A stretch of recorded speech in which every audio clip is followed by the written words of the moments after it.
13 जनवरी को 13वां संकल्प दिवस निषाद पार्टी का है। 13वां स्थापना दिवस भी इसको कह सकते हैं। संजय निषाद जी हमारे साथ हैं। संजय निषाद जी, 13वां स्थापना दिवस या संकल्प दिवस, क्या संकल्प चुनावी वर्ष में इस बार आपकी पार्टी लेने जा रही है? हमेशा जीत का संकल्प होता है और विचारधारा को जन जन तक पहुंचाने का संकल्प होता है, लोगों की सेवा का संकल्प होता है, राजनीतिक सुरक्षा और सम्मान का संकल्प है। और ये उजड़े हुए परिवार जो देश को आज़ाद कराए हुए हैं, जो अंग्रेज़ों मुगलों ने जिन्हें उजाड़ा है और देश को आज़ाद कराया पाइपलाइन में, पॉलीथीन में, उनको फिर से जो criminal tribes act inquiry committee अंतरा समय निगार जो है, संविधान मिला हक दिलाने का संकल्प है, जिसमें 13 सालों में हम लोगों ने उसको, तो हर कार्यकर्ता को एक अपने नेता के, अगुवा के उस संकल्प में कितना काम हुआ उसको जानने का हक है। तो हमारा काम है, वो सभी लोग आते हैं। और आज 11 साल में मैंने बहुत कुछ किया।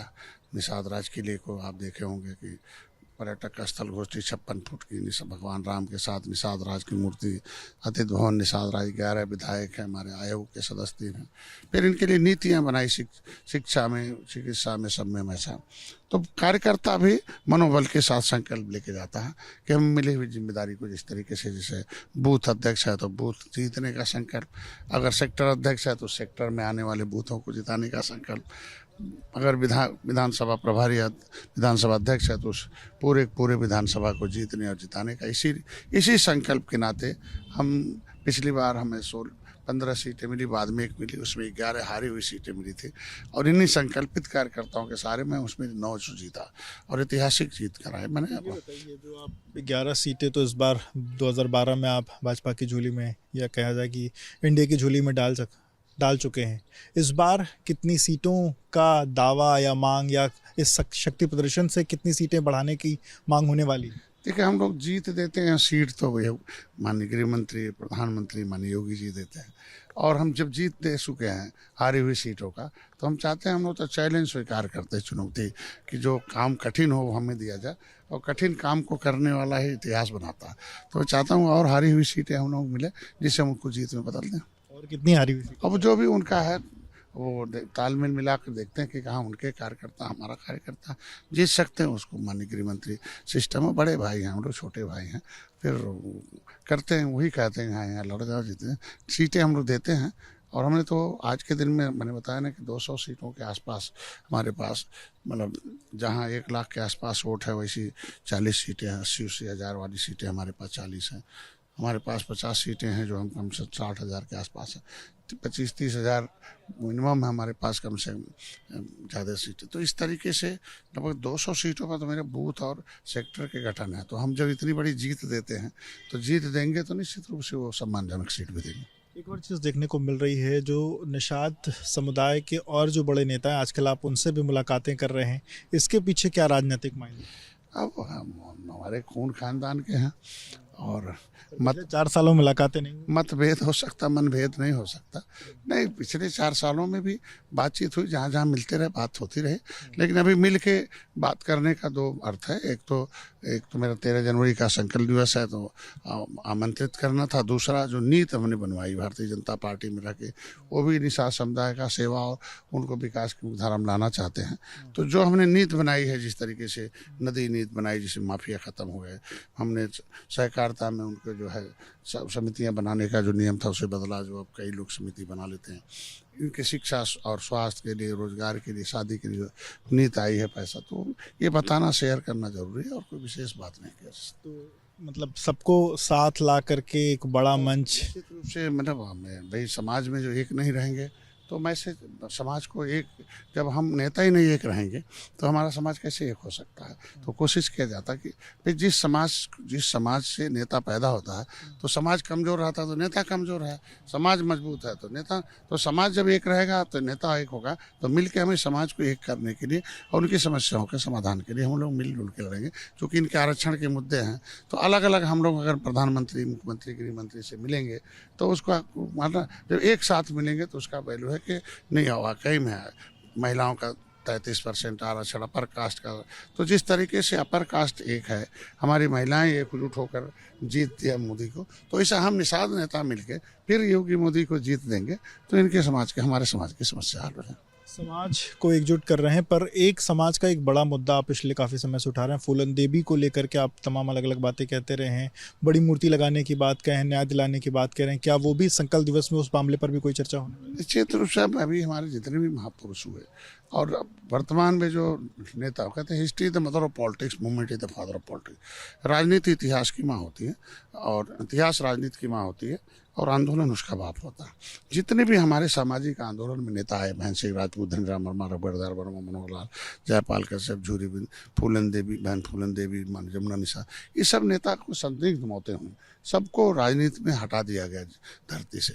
तो अब नेता हम लोग हैं, इस पर तो विचार करेंगे, कम से कम प्रेरणा लें कि फूलन देवी के सपने अधूरे हम लोग मिलकर करेंगे पूरे, हैं जमुना निसार के सपने अधूरे। पार्टी ने भी तो उनको सम्मान दिलाया, फूलन देवी को सांसद बनवाया। देखो ये तो उनके साथ धोखा है। फूलन देवी की स्पीच को पढ़िए, अब इतिहास पढ़िए, तो फूलन देवी ने अपनी आशंका प्रधानमंत्री जो है इंदिरा गांधी से जब बात की थी, सीधे प्रधानमंत्री से बात करके समर्पण किया था और उन्होंने आशंका जताई थी कि यूपी में हमारी हत्या हो जाएगी और हमें दूसरे प्रदेश में रखा जाए, और उन्होंने इसीलिए मध्य प्रदेश में आत्मसमर्पण कराया। और दुर्भाग्य था उन्हें यूपी में ला के राजनीति किया गया, और जब उन्होंने अपने समाज के हिस्सा मांगा तो फिर हटा अनबन हो गई, सपा से अलग हो गई, और जब सपा से अलग होकर उन्होंने पार्टी बनाई और 27 दिन बाद वो मरी गई। अगर वो समाजवादी चाहती कि हमारी सांसद रही हैं, सम्मान दिया, धन्यवाद देता हूँ, लेकिन समाज के पहचान तो फूलन देवी की थी ना। सरकार 2 बार बनाई तो दोनों ने अलग से पार्टी क्यों बनाई, सामाजिक क्यों बनाना पड़ा, तो ये विषय। अब बनाते ही 27 दिन बाद मारी गई। अगर मारी गई, सदन चल रहा था, तो फिर क्यों नहीं आंदोलन हुआ, क्यों नहीं सीबीआई जांच? दोषी तो जो लोग हैं भाई, तो जांच में पता चलेगा ना दोषी कौन है। जांच की बार बार मांग करते, खुद ही मांग करता हूं, मैं तो पत्र लिख चुका हूं, आवाज उठाता हूं। तो जो लोग उनके फायदा उठाए फूलन देवी से, तो अगर कहते हैं कि नहीं हमने सम्मान दिया, तो उनका जांच भी तो कराएं। जांच के लिए क्यों नहीं खड़े होते हैं भाई? कभी जांच के लिए मांग किए हों तो बताएं। तो जो उन्होंने कहा कि नहीं हम हमारी सांसद रही हैं, ठीक है, धन्यवाद इसके लिए। तो आज के दिन में फूलन देवी को एक इस देश में जो आत्मसम्मान की लड़ाई लड़ने की प्रक्रिया है, आज के दिन में विद्रोह इसलिए है कि आत्मसम्मान सुरक्षा के लिए है, एक पहचान है, एक आइकान है, एक आदर्श है। इसलिए मैंने कहा कि फूलन देवी की मूर्ति हम लोग लगाएं और उनके आदर्शों पर चलने की कोशिश करें। अब बंदूक में ताकत था, लेकिन हम बंदूक की नहीं बात करेंगे, हम बटन में, बंदूक से ज़्यादा ताकत बटन में है। तो फूलन देवी के हाथ में बंदूक है, हम चाहते हैं कि आप लोगों के हाथ में बटन है, और बटन से आपको दर्द देने वाले को हटाइए, और जो आपको सम्मान सुरक्षा देते हैं मोदी योगी, उनको लाइए। तो क्या इस साल उनकी जयंती पर एक बड़ी मूर्ति हमें मूर्ति लगाएंगे? और मैंने कहा कि यहाँ शासन से और सरकार के अंग हैं, तो सरकार से पूछ के मैं चाहूँगा जब तक मंत्री हूँ मैं यहाँ लगाऊँ, जब जाऊँगा तो लेकर चला जाऊँगा, और नहीं परमिशन देंगे तो कहीं न कहीं जरूर लगाएंगे। मैं कोशिश करूँगा कि जहाँ हूँ वहीं लगाऊँ, और जब मैं यहाँ से चला जाऊँगा तो परमानेंट तो होता नहीं है, लेकिन लखनऊ में जरूर बड़ी मूर्ति लगेगी। तो ये जो सियासी संदेश इस बार संकल्प दिवस में कार्यकर्ताओं को आप एकजुट करने के साथ साथ उनको किस तरीके से या क्या? सभी महापुरुष फूलन देवी के साथ साथ हमारे जमुना निसार भी हैं, बहन सिंह राजपूत, धनीराम वर्मा, रघुवर वर्मा, मनोहर लाल, जयपाल कश्यप, झूरी बिंद, और निषाद राज की भगवान राम की गले इतिहास रचा था उन्होंने। बाण सेना दिया था निषाद राज ने, ऐसा थोड़े बिना बाण उठाए जो है रावण मर गया था हाथ जोड़ने से। तो उसके में उस जगह हथियार जो है बाण था। फूलन देवी के समय हथियार जो है वो भले संवैधानिक संस्था थी, लेकिन उन्हें न्याय नहीं मिला, हथियार उठाना पड़ा। तो अभी हथियार के जगह बंदूक के जगह पर बटन में ताकत है, और गोली के जगह पर बोली में ताकत है। इसलिए जय निषाद राज की बोली है आज के दिन में। अब डंडे से नहीं, झंडे से हिस्सा मिलता और झंडे से दुश्मन मरते। तो ये झंडा भी हमारे पास है, बोली भी जय निषाद राज की है। अब बंदूक की जगह पर बटन भी भोजन भरी थाली है, जिसकी वजह से अब हमारा समाज खाली नहीं रहेगा। आपने रामायण का जिक्र किया, समाजवादी पार्टी के सांसद हैं वीरेंद्र सिंह, वो कह रहे हैं कि जो प्रभु श्री राम थे वो विचारों से समाजवादी थे, इसीलिए उन्होंने कभी भी जो सवर्ण जातियों के जो राजा रहे उनसे कभी भी कोई मदद नहीं ली, जो पीडीए समाज से आने वाले लोग थे उनसे हमेशा मदद ली। ठीक है, अब तो राम राज का मतलब सभी जाति, सभी धर्म, सभी वर्गों को एक बिना भेदभाव के उनको समानता मिले। लेकिन भेदभाव कौन किया? अगर ये कहते हैं कि वो समाजवाद से संपर्क है तो राम मंदिर बना, उसमें क्यों नहीं योगदान दिया?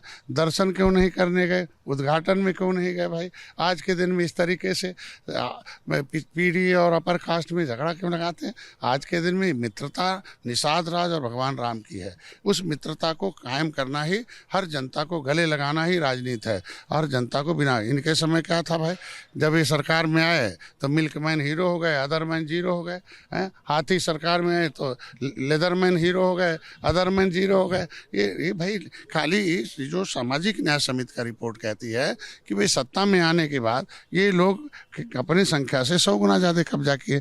भाई मिल्कमैन और लेदरमैन, बाकी अदरमैन कहाँ चले गए?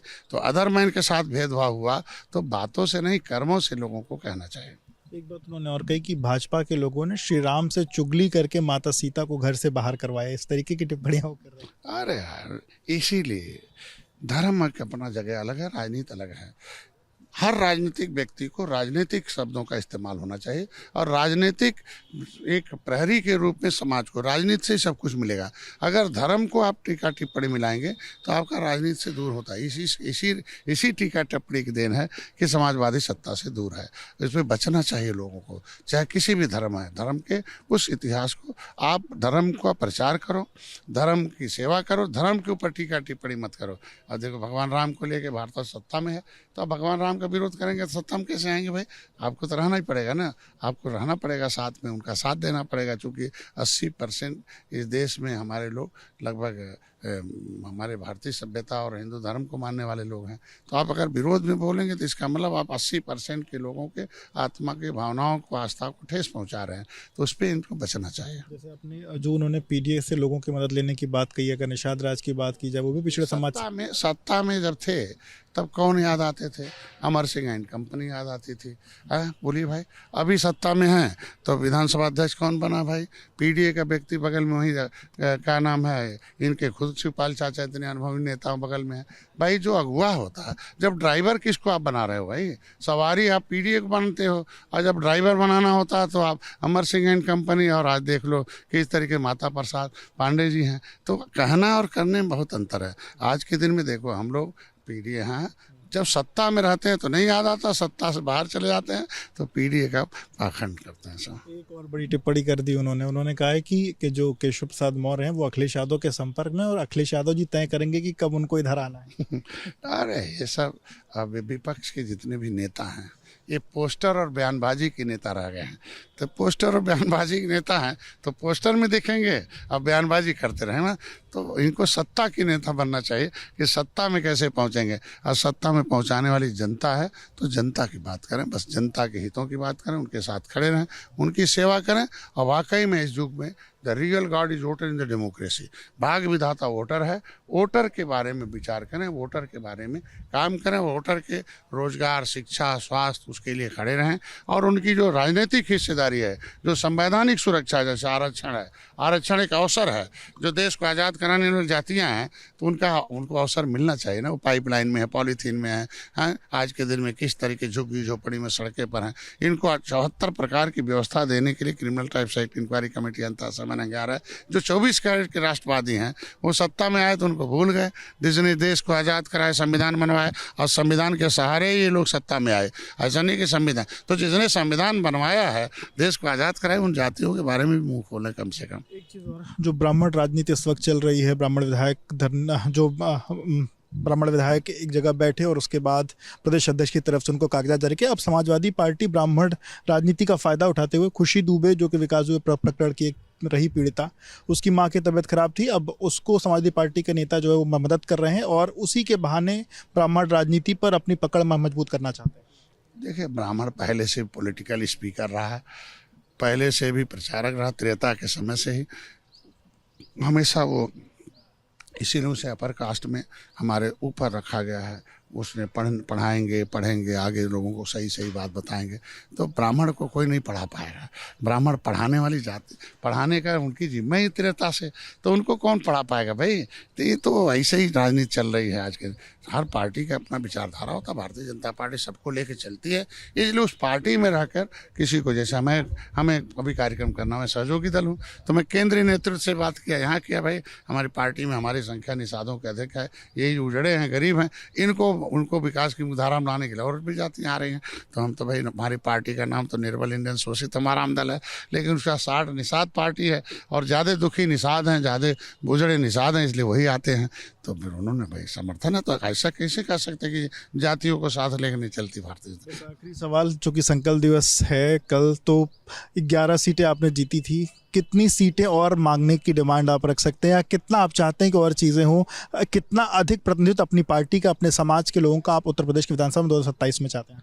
हम चाहते हैं कि जो भारतीय, मैं सहयोगी दल हूँ और एक बड़े भाई के छोटे भाई के रूप में हूँ, तो मैं चाहता हूँ कि ऐतिहासिक जीत हो, उसके लिए जितनी हारी हुई सीटें हैं उसको हम लोगों को अवसर दिया जाए और उसको हम जीत में बदलें। और विधानसभा की हारी सीटें में 100, आखिर जब कई सालों से, जब से भारतीय जनता पार्टी बनी है तब से अगर नहीं जीत पा रही है तो उसको जीत में बदलने की कोशिश करके। आंकड़ा क्या है आपके पास? मैं कह रहा हूँ कि ढेर सारी सीटें ऐसी हैं, 40 सीट, 50 सीट की निषाद जिसमें अधिक है हमारे, और हमारे दूसरे परिवार हैं, और भारतीय जनता पार्टी का वोट बैंक है, ठीक है। और वहाँ ऐसा समीकरण ही है कि अक्सर विरोधी विपक्ष ही जीतता, भारतीय जनता पार्टी नहीं जीत पाती, बहुत ऐसे सीटें हैं। तो जहाँ ऐसे समीकरण भारतीय जनता पार्टी के पक्ष में नहीं है, वहाँ हम लोगों को दे दो 20, 30, 40 कितनी गिनती नहीं। देखो, हम तो जीत देते हैं और सीटों देते हैं। देखो अभी जीत दिया छत्तीसगढ़, महाराष्ट्र, हमने मध्य प्रदेश, हरियाणा, दिल्ली, अभी बिहार भी, देखो बंगाल जा रहा हूँ 16 के बाद। सीटों में आप हाँ भी मैं जाते हैं, 3 महीना थे प्रवीण जी, मैं छोड़ा था बिहार में, अब एक ही बार लाते हूँ जिले में कि भाई अगर सुख चाहिए तो सत्ता के साथ रहो, सम्मान चाहिए तो सत्ता के साथ रहो, अपनी सुरक्षा चाहते हो सत्ता के साथ रहो, और अपने आने वाली पीढ़ी का विकास चाहते हो सत्ता के साथ रहो। और 70 साल तो सताए गए इन बेईमानों के साथ रह के, कोई पूछता नहीं था। पहले केवटा मल्लावा बिंदवा कहा जाता था, अब निषाद जी कहा जाता। कम से कम जय निषाद राज के नारा प्रधानमंत्री या मुख्यमंत्री लगाते हैं। तो किसी समाज का सम्मान बड़ा चीज़ होता है, फिर पहचान बड़ी चीज़ होती है। तो जिस समाज का नीचे की छोटी जाति की पहचान थी, और उन्होंने एक बहुत बड़ा किला बना के निषाद राज का मूर्ति लगा के 56 फुट पर्यटक स्थल घोषित करा दिया, राम मंदिर के बगल में राम के साथ निषाद राज को भी उनके मित्र को खड़ा। तो ये एक निषाद के घर जाके प्रधानमंत्री चाय पीते हो और उसकी गरीबी देखकर उसकी व्यवस्था करते हो, तो इससे बड़ा क्या हो सकता है। तो जिस समुदाय की चिंता, सीट नहीं बताएंगे, बाकी सारी बात नहीं, सीट तो मैं बता दी, मैं जीत देता हूँ, बड़े भाई सीट देते सम्मानजनक। और हमको लगता है कि पहली बार मैं गया भारतीय जनता पार्टी का, तो मैं दोगुनी सीट करा, एक बार दिया, एक और दिया, 16 सीटें दिया मैंने, 11 जीत करके उनको दिया। तो 20, 25, 30 तो आगे देंगे, वो देते ही हैं। मैं तब भी नहीं मांगा था, तब भी लिख के दे दिया, यहाँ हम जीत सकते हैं, आप दे दीजिए। तो उन्होंने जो लिख के दे दिया उस पर लड़ा दिया। हमारे जो कैंडिडेट दे दिया, लगा कि नहीं हमारा कैंडिडेट नहीं जीत सकता, उनका जीत सकता, उन्होंने कुछ सीटों पर अपना कैंडिडेट दे दिया। जहाँ हमारा सिंबल जीत सकता है, मैं कोशिश करूँगी इस बार अपने सिंबल पे हर जगह लड़ूँ, ये कोशिश करूँगा। बहुत बहुत शुक्रिया बात करने के लिए। तो आप संजय निषाद कुछ सुन रहे थे, कितनी सीटें लड़ेंगे इस बात को लेकर कुछ भी खुलकर नहीं बोल रहे। हालांकि उनका कहना है कि भाजपा जो सीटें अभी तक नहीं जीत पाई हैं वो सीटें उनको दे दे, और वो उस पर जीत का दावा कर रहे हैं। साथ साथ बड़ा दावा ये, बड़ी मांग उनकी ये भी है कि इस बार उनकी कोशिश होगी कि सारी सीटें वो अपने सिंबल पर लड़ें, क्योंकि पिछले चुनाव में उनकी कुछ सीटें भारतीय जनता पार्टी के सिंबल पर रहीं, कुछ सीटें उनके सिंबल पर रहीं। प्रेम सिंह के साथ विवेक रवि, न्यूज़ लखनऊ।